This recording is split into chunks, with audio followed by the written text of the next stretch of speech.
change for Yusuf Nurkic.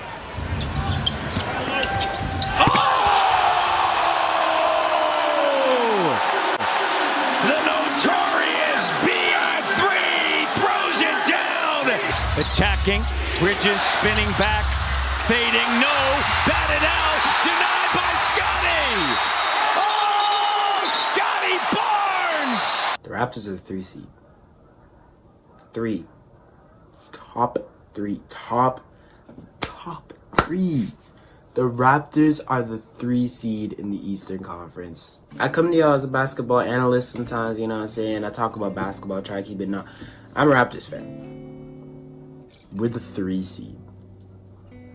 We haven't been the 3 seed in a long time. Actually, like, this is probably the best that we've ever been. Just ever been. Since, like even beginning of the season. That's what I'm talking about. This is the best we've ever been since, 2020. I mean, 2022, we probably made it up to, the 4 seed, maybe, at one point, but 3 seed. And we're only half a game behind the 2 seed, which is the Cleveland Cavaliers, who we beaten twice. Okay, let's talk about it. Because the Raptors are 9-5. I decided to look at the wins that the Raptors have got this season. 9 wins, 5 losses. And so, yeah, I looked at losses, too. In our 9 wins, I categorized them by great, good, and okay. Great wins, we have the Milwaukee Bucks. The one win that we had against them, they had Giannis. They are 9 seed, they're 8-7, but the Bucks have been a really good team this season, surprisingly good, better. Oh my goodness, better than we expected them to be. Even though they're not exactly high in the standings, I still count that as a great win. And the other 2 wins, the Cleveland Cavaliers. And of course, they're missing Darius Garland, but Donovan Mitchell, Mobley, and Jared Allen. And it was an away game. And the Raptors won. And then we have the Hawks. 4 seed, 9-5. Also an away game. Raptors win. The Raptors have beat the Hawks twice and the Cavs twice. Both of those teams they beat twice this season. The other win against the Hawks, they didn't have Trey. And the other win against the Cavs, they didn't have Donovan Mitchell or Jared Allen. But, hey, bruh. A win is a win. A win is a win at the end of the day.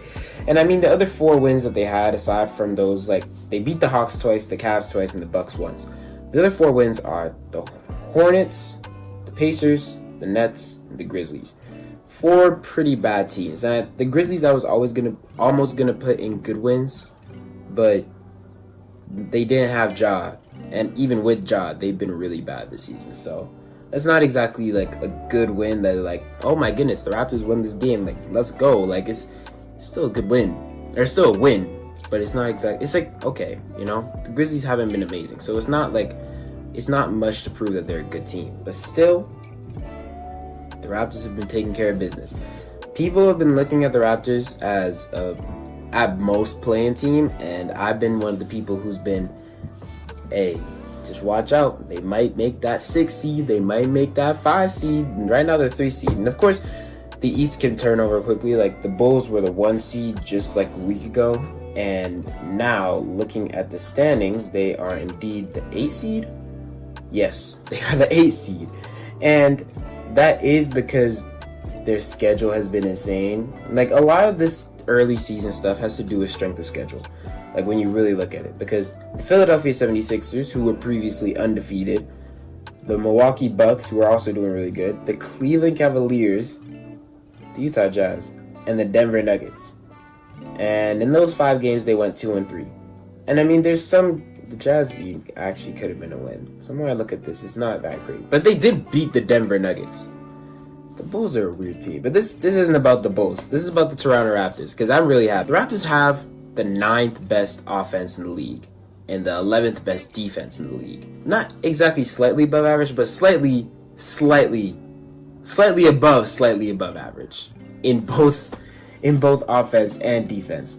And if you look at this offense, I'll start with offense. You look at this offense for the past few years, the Raptors, one of the biggest issues is they haven't had shooting, and even now this team's shooting has been rocky. I mean, they have Ingram now, they have RJ, they have Quickly, and even those guys haven't been really good this season, especially Quickly and RJ they've been taking time to get hot.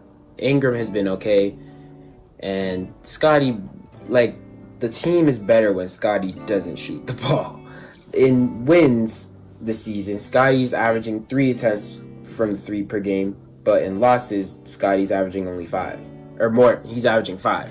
So when he shoots the ball more from 3, they end up losing. So it's really good that we have Scotty really sticking to his strengths, going in the post, getting buckets, and that's what we want. I mean, if he develops that 3, like the other day, he hit 3 or 4 threes in a game, and it was nice, but I really like it when he can just get into the post and work on what he's good at. Still, their offense has been nice, and I think a big reason for that is the amount of weapons that they have. Not necessarily 3-point shooting weapons, but just scoring weapons. They have 4 guys who could just drop 20 on any night, and that's Scotty, or even not even just 20. They could drop 30 on any night. Who knows? That's Scotty, that's BI, that's RJ, that's Quickly. And of course, those guys, all 4, except I think Scotty. Scotty's been relatively consistent, but the other 3 definitely haven't been consistent or efficient this season so far. But what I've loved is that when one of the guys or 2 of the guys aren't having a good night, another guy will come to step up. The other night, RJ didn't have a great night. BI came to step up. Brandon Ingram didn't play well against the Cavs, but Scotty drops 28. Quickly got 25. Pirtle got 20. Pirtle wasn't in my top 4. Pirtle had 20. But still, you have Quickly and Scotty coming up to play. Let me pick another random win that they had against the Hawks on November 7th. That game, honestly, this game was actually really all around. But Scotty only had 14 points. Ingram had 20. Quickly had 18, and RJ had 19. So, really, any of these nights, one guy could have an off night. 2 guys could have an off night. I mean, if 3 guys have an off night, maybe you have a problem. But 2 guys could have an off night, and the other 2 could come to play, and you could still get that win. And one of those 4 guys is Scotty. And of course, when you have BI, RJ, and Quickly, it's great because they're amazing offensive weapons. But Scotty Barnes is the best player on this team. And the reason why is because of his defense. Scotty Barnes on the defensive end. Man, Scotty's been amazing on this season all around, really. He's averaging like 20 points a game, like maybe 6 rebounds, 4 assists, 5 assists. But his efficiency, like I said, Scotty's taking less threes, and one of the consequences of that is his percentage going up.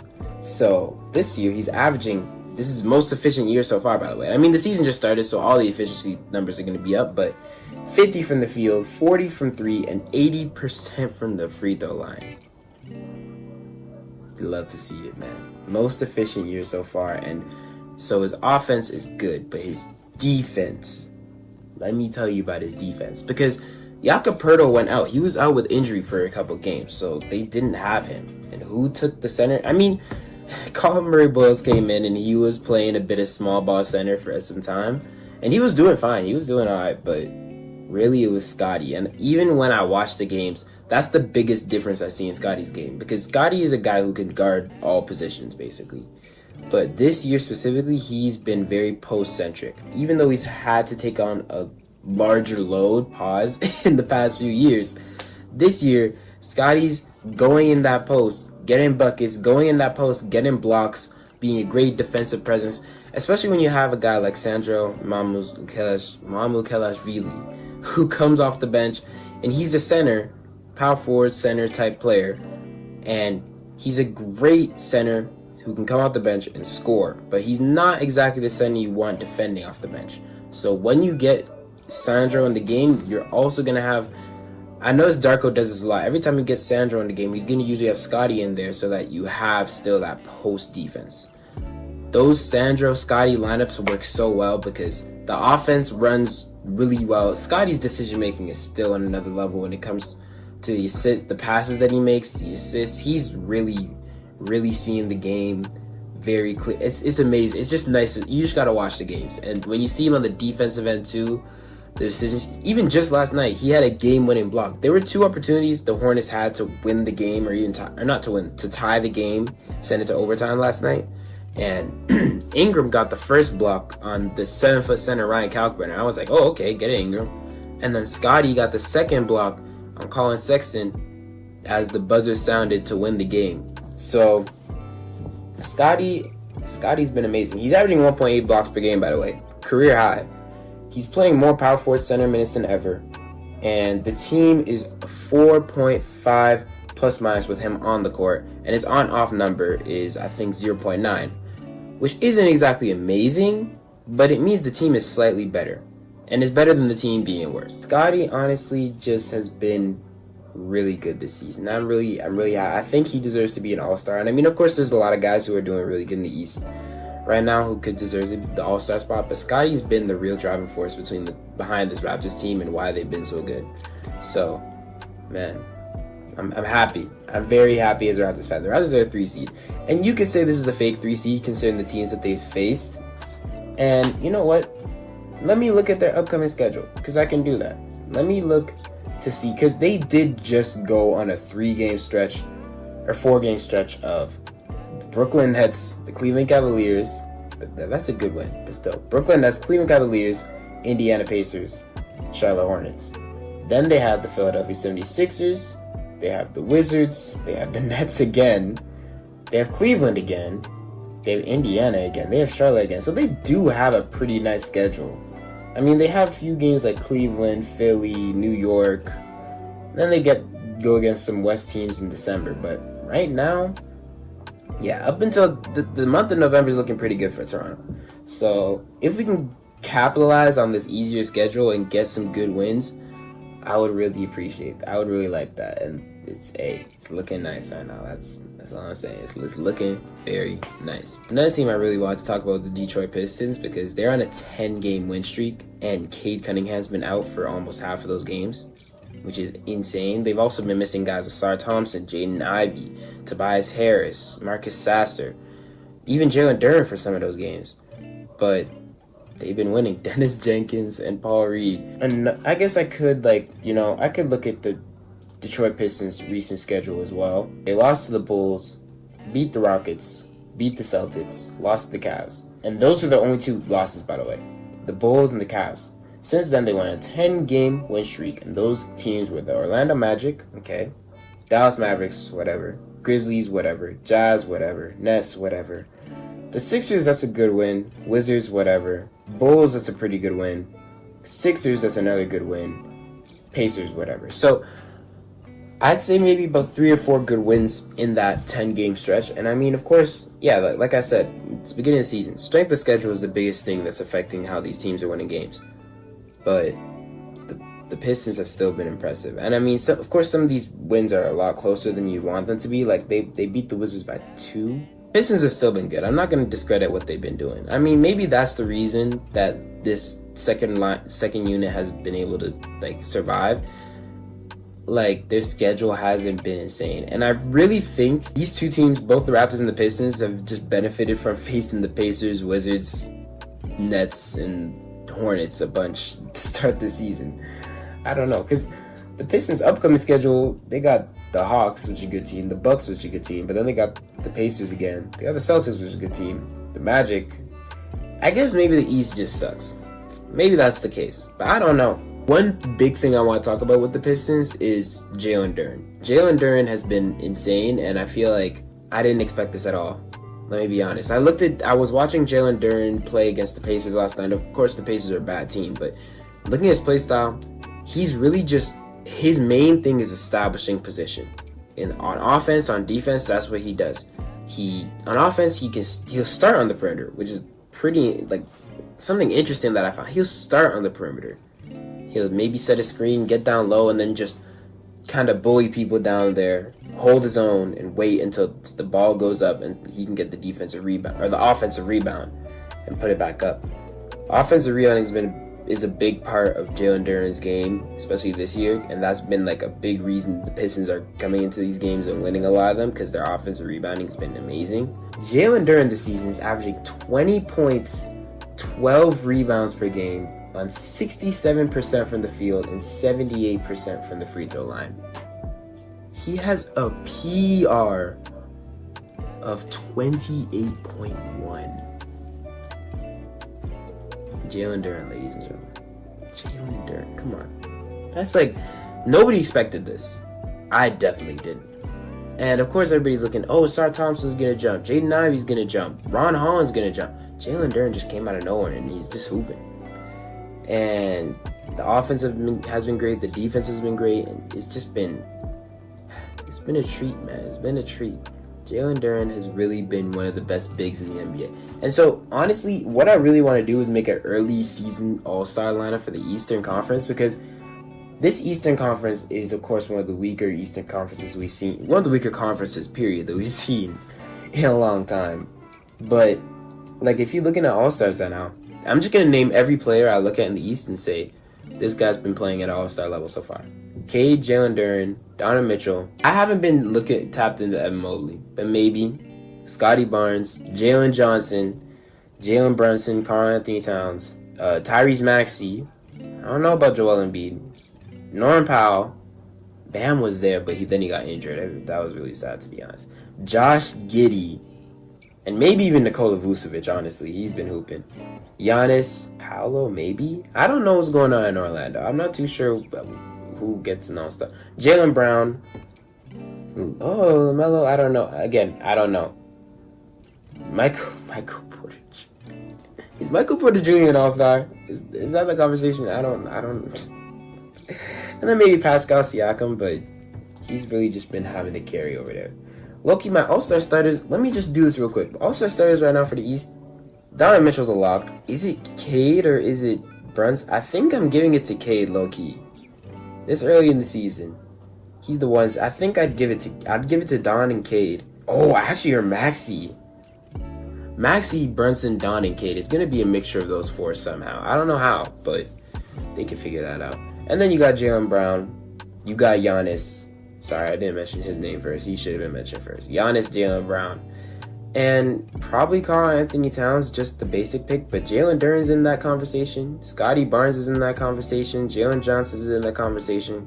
It's really an interesting Eastern Conference. And I guess Pascal Siakam's in that conversation, even though the Pacers are 1-13. Pacers have been... It's been a rough season, man. They've had a lot of injuries. Will they bounce back? They're already 1-13. They might already have more losses than the Thunder will have this entire season. By the way, the Thunder have been insane. I haven't talked about the Western Conference much this video, but no Jalen Williams, and they're 14-1. Holding teams to 106 points per game, which is the best in the league by far. The Raptors are good, the Pistons are good, and I'm enjoying the NBA recently. Can't lie. I'm enjoying the NBA. Also, another thing to say, the Hawks have been good without Trae Young. Trae Young is out, and the Hawks are still hooping. So, that's something to keep an eye on. The Western Conference is actually insane. I look at that top 7, and I think it's becoming a clear-cut top 7 now, because all 7 of those teams are looked at now as really good contender. I mean, the Spurs are still rocky. The Warriors are old. The Timberwolves are also kind of rocky. And the Spurs, the only reason I say Spurs are rocky is because they're really young. That's really the only reason. At the end of the day, the Lakers are also really good. It's such a weird conference because there's the top 3 teams in the Thunder, Nuggets, and Rockets who are just really good teams. There's the Lakers, Spurs, Timberwolves, and Warriors who all have superstars who are insane. But the thing is, the Thunder and the Nuggets also have 2 guys who are on a level nobody else is reaching. I said that Shea's, I don't know if I said it here, but Shea has been my MVP so far, but now Jokic is really is Jokic about to win his 4th 3-time MVP? He might just win his 4th. He might just be a 4-time MVP, man. What are you supposed to do? This guy, and the thing is they lost last night to the Bulls, which is hilarious, because the Bulls are, I want the Bulls to be a good team so bad, just because it's so funny. It's hilarious to me. Josh Giddey's an all-star, by the way. I didn't mention him earlier, but he's a lock right now. I think I'd take him over Jalen Brunson to be an all-star. I mean, I haven't been paying attention to the Knicks so far. I actually don't think I've watched really a single Knicks game. Maybe it's because they're all nationally televised, and I can't usually watch those on League Pass. But honestly, man, I'm enjoying the season. I'm having a great time. The Raptors are 3 seed. That's all I really want to talk to y'all about. It kind of went into its own thing. I didn't even talk about the Raptors defense and Jamal Shead. Jamal Shead's been amazing. Jamal Shead is really one of the best. He might be the best backup. PG is a long shot, but one of the best backup point guards in the league. Is he no, Dennis Schroeder and Russell Westbrook. One of them's backup. One of them's the backup. I mean, when Scoot and Dame come back, who knows what's gonna happen. they might. I don't know. Portland's a weird team. Portland's 6-7 right now. Okay, I'm gonna end the video before I Thank you for watching. If you made it, this was a little disorganized, if I'm being honest, and that's my apologies. But hey, man, it was a good time. It was indeed a good time. So I appreciate y'all. Thank you for watching. Have a great day, man. Drink water. Stay healthy. Stay safe. Oh, and props to the Hornets, because the Hornets, even though they're 4-10 right now, Con Canupo has been doing things unheard of. Nobody really expected this. I mean, I guess I kind of did. Like, people saw him drafted at 4 and be like, that's pretty high.